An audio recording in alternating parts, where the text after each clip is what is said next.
Aujourd'hui, on se retrouve pour le deuxième épisode de Vie ma vie d'atypique. Je vais vous parler de Sophie, 32 ans, assistante sociale dans une clinique. Pour elle, comme pour beaucoup de personnes sur le spectre de l'autisme, des tâches quotidiennes simples peuvent rapidement devenir un défi. Prenons l'exemple d'un trajet en bus. Pour beaucoup de personnes, c'est juste un moment dans leur journée. Elles y pensent ni avant, ni pendant, ni après. Mais pour Sophie, c'est bien plus compliqué. Quand elle entre dans le bus, Sophie ressent de suite l'agitation ambiante, entend le bruit des moteurs, des conversations, le son de la radio, les reniflements, les mastications, sent l'odeur de la nourriture, de l'essence. Tout cela est accablant pour elle. Mais le plus difficile, c'est la proximité physique avec les autres passagers. Le simple fait d'être entouré de gens parfois trop proches peut rapidement créer un sentiment de stress et d'insécurité. Pour des personnes comme Sophie, ce qui pourrait être un trajet banal devient un moment de surcharge sensorielle. Les bruits, les odeurs, les mouvements imprévisibles, tout ça s'entrechoque pour devenir une vague d'informations à traiter et tout ça en même temps.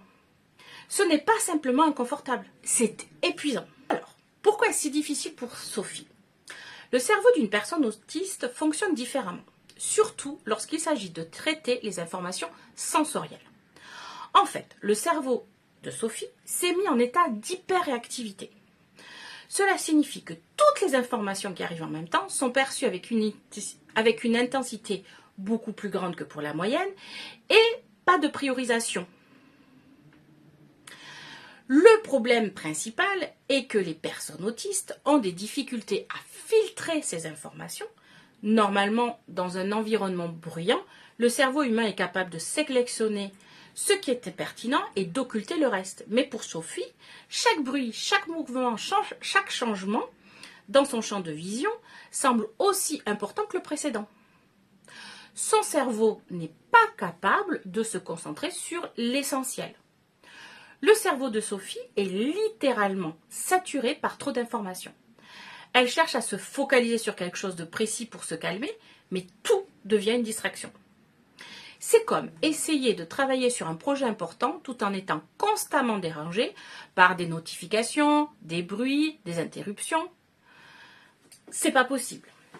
Et même si elle peut avoir des mécanismes d'adaptation, comme le steaming, c'est-à-dire avoir un mini cube multimatière ou un hand spinner, ou la respiration profonde, il y a des moments où ces stratégies ne suffisent pas. La surcharge sensorielle peut atteindre des niveaux où des solutions ne sont plus efficaces, ce qui en rend l'expérience du bus non seulement inconfortable et, comme je le disais, épuisante. Que pourrait mettre en place Sophie pour améliorer cette situation ? Il existe plusieurs stratégies à essayer pour réduire l'anxiété dans ces moments-là. La première chose possible à tenter, c'est d'utiliser des écouteurs ou des bouchons d'oreille. Cela peut réduire considérablement les bruits ambiants, surtout ceux qui sont répétitifs et inconfortables. La deuxième possibilité est de créer une barrière sonore pour se concentrer sur un élément apaisant, comme de la musique ou des bruits blancs. Cela aide à recentrer l'attention et à calmer les sens. Des personnes autistes peuvent avoir l'aide d'un chien d'assistance pour gérer des situations similaires. Souvent, il faut essayer plusieurs techniques pour trouver celle qui vous convient le mieux.